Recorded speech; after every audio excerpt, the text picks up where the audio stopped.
here is that we believe that this reaction to protect the domestic market came out of a position that was being articulated by our colleagues that for the last season, that last milling season, 2024 milling season, they ended up with surplus sugar and they were trying to offload it. So they went in and lobbied to get that protection. But that excess only arose because we could not agree on, they could not commit to supply us our requirements for 2024. So when there is no commitment for you to get your requirements, you have to go and source. So we had gone into contracts with the permission of the Minister of Industry to import the requirement that had not been committed by our suppliers. So we were then saddled with a 30% CETEX on sugar that had been approved for importation by the Minister of Industry. In addition to the issue that we are moved to now of in 2024, from February 2024, there was an imposition of a sugar tax. Initially at 0.02 cents per ton or per gram, sorry, and it was halved after consultations to $0.001 dollars per gram, which we believe this sugar tax was imposed at a level that is higher than in other countries where it has been imposed.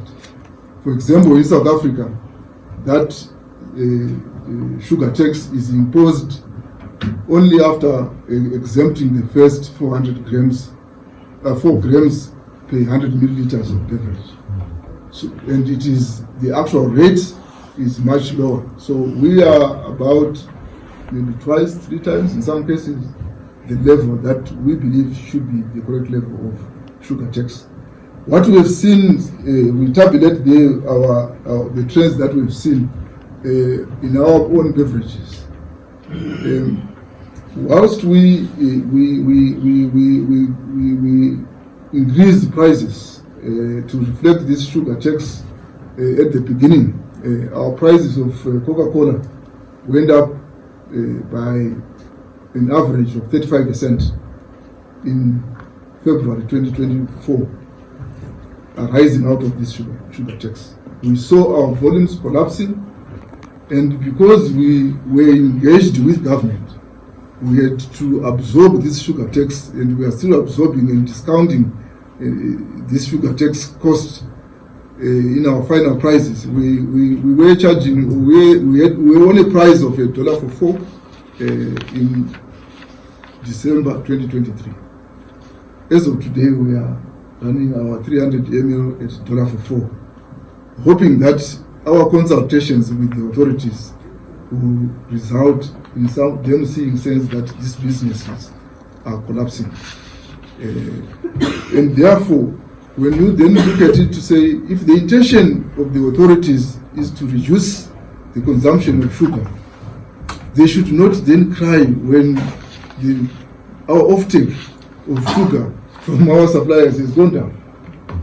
So now they are reacting to the reduction of our offtake of sugar from the low world by putting in a protective duty of 30% in the event that we were going to import our requirements. So we think that these policies need to be looked at.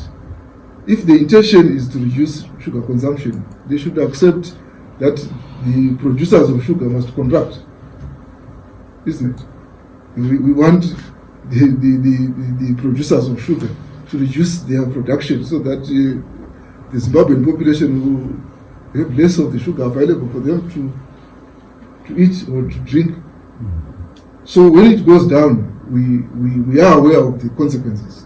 From our position as Delta, we believe the sugar industry is a key industry from an employment point of view. I come from Masvingo, and the biggest industry that we have in Masvingo province is the sugar industry and its downstream activities. I was there about 2 weeks ago.